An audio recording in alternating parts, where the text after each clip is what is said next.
P रिक्षाचं वाटप आज पुण्यामध्ये झालेलं आहे। अजित पवार, आदिती तटकरे यांच्या उपस्थितीत कृषी महाविद्यालयाच्या मैदानावरती झालेलं आहे। काही पिंक रिक्षा चालक महिला आपल्याबरोबर आहेत। ताई, काय वाटतं, आज तुम्हाला रिक्षा भेटली आहे, किती दिवसाचा कोर्स पूर्ण केला आणि काय अनुभव आहे सगळा?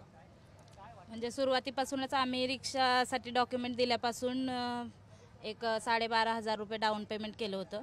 ते 5 वर्षासाठी आम्हाला 2,61,000चं कर्ज मंजूर झालं आणि त्याच्यानंतर तो 5,500चा हप्ता लागला। 5 वर्ष ते परतफेड करून तुम्ही शिकले आणि ग्रीन कायनेटिक शोरूममध्ये आम्ही ट्रेनिंग घेतलं। 10 दिवसाचं एक ट्रेनिंग होतं आमचं। 10 दिवस करता सुद्धा त्यांनी बरेच दिवस आम्हाला शिकवलं। जवळजवळ 3 महिने झाला आम्ही टप्प्याटप्प्याने ट्रेनिंग घेतलं। तुम्ही कुठे राहिलाय आणि काय? पुणा स्टेशनला राहिले। माझी पण गरीब परिस्थिती आहे, मला 3 मुली आहेत आणि घर सांभाळून सगळं सांभाळून आम्ही म्हणजे ह्या महाराष्ट्र शासनाने आम्हाला हे केल्याबद्दल आम्ही त्यांचा धन्यवाद करतो। अजून काही महिला आहेत, काय वाटतं, एक चांगली संधी तुम्हाला मिळाली? माझं नाव सुंदरी वाल्मिकी आहे। मला खूप छान वाटतं या रिक्षासाठी। मी खूप उत्सुकता होते, कारण मुली पण खूप काही करू शकतात, पुढे जाऊ शकतात, त्यांचे करिअर त्यांना निवडू शकतात। अशी व्यवस्था करून दिली आहे की गोरगरिबांना जी चांगली संधी ह्याच्यातून निवडू शकते। स्वतःचं खर्च, स्वतःचं सगळं स्वतः या रिक्षावरती आपण स्वतः करू शकतो। यासाठी अजितदादा पवारांचा, त्या ताई यांचं, सगळ्यांचं मी मनपूर्वक आभार मानतो। काय वाटतं ताई, आता रिक्षा तुम्ही चालवणार आहेत, सगळे मोठी आव्हानं समोर असतात? माझं नाव पूजा कांबळे।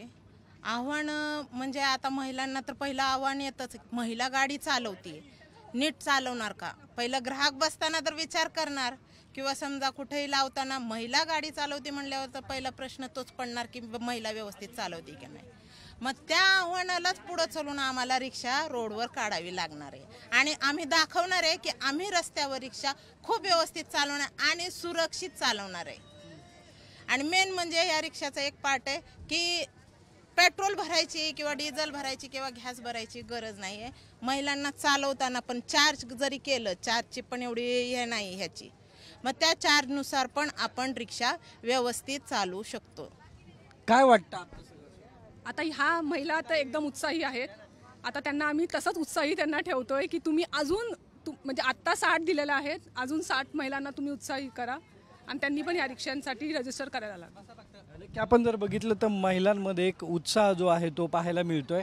त्यामुळे एक नवीन उपक्रम शासनाच्या वतीनं सध्या राज्यामध्ये सुरू आहे। कॅमेरामॅन आदर्श कटकेसह सागर आवड, साम टीव्ही। देश विदेशातील प्रत्येक घडामोडींचे लाईव्ह अपडेट मिळवण्यासाठी आता साम टीव्हीच्या सर्व सोशल मीडिया प्लॅटफॉर्मला लाईक, फॉलो आणि सबस्क्राईब करा। तसंच सर्व नोटिफिकेशनसाठी बेल आयकॉन प्रेस करायला विसरू नका।